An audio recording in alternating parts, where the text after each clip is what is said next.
Anyway, that's enough making fun of America and the West. It's time now to mock Islam and to ridicule individual Muslims. People are very keen on that now.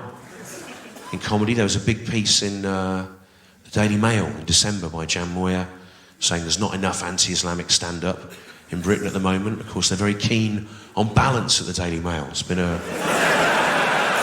watchword of the paper going way back to the 1930s. I know, it's a good joke, no one gets it. But it's an occupational hazard of stand-up now. If you do a joke about anything, and you don't immediately follow it up with a joke about Islam, people go, oh, what's wrong with you? These are the kind of emails you get, this sort of thing.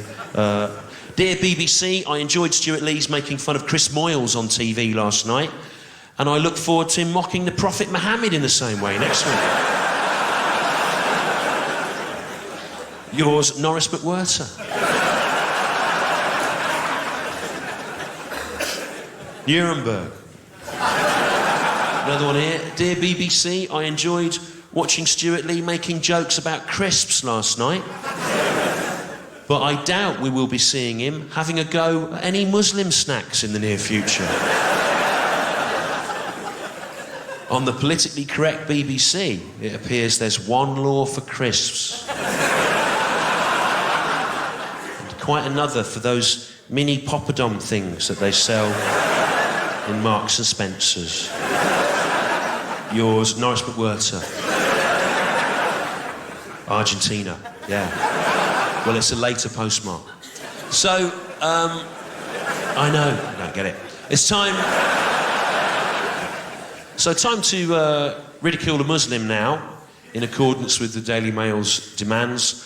And the Muslim we're going to be ridiculing tonight is called Mohammed Al-Kabaizi. He's from Dubai, and he's one of the top Muslim guys out there. And, yeah, people down there laughing at that. As well they should, because of course, in Islam, there is no pyramid power structure.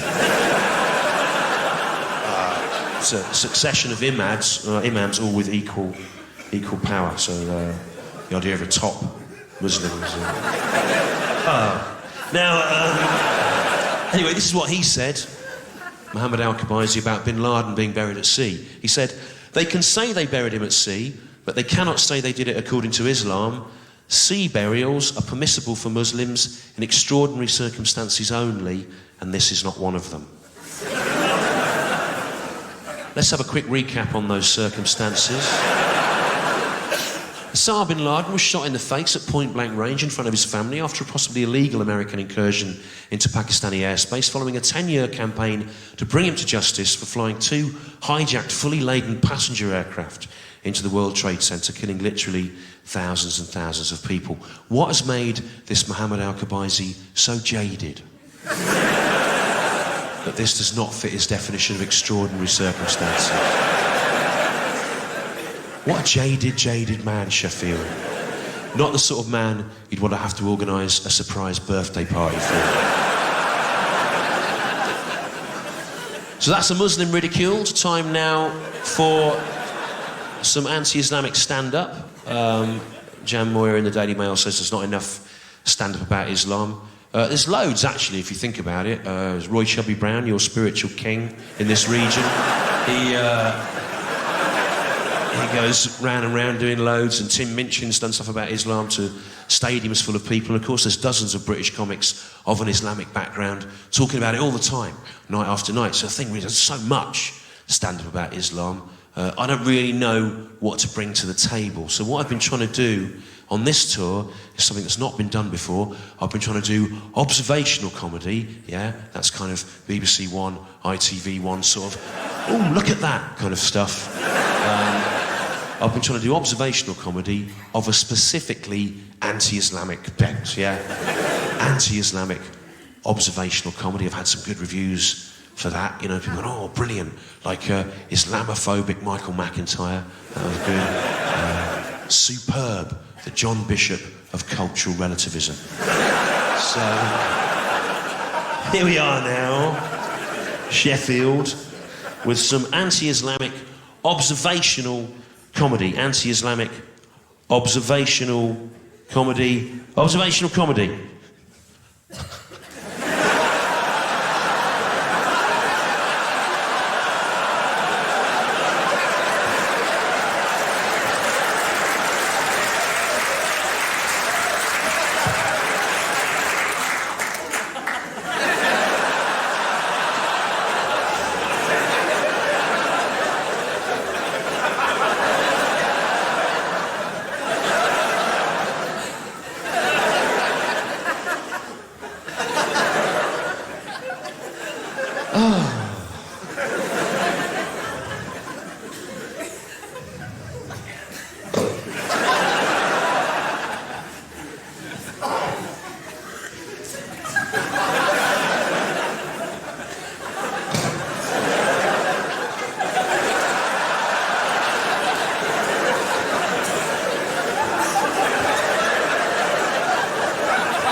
Have you seen these Muslims they have now?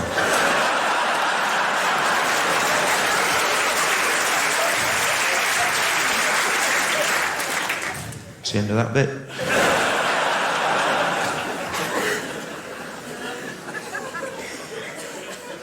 People up there going, oh, now it's picking up.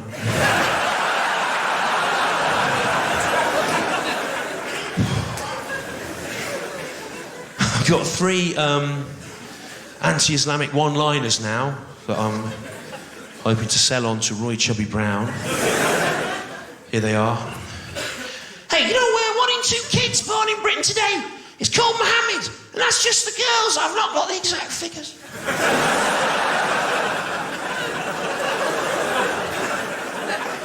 Do you know 1 in 2 Islamic hate preachers in Britain today has got hook for his hands and a pad? I've done no research.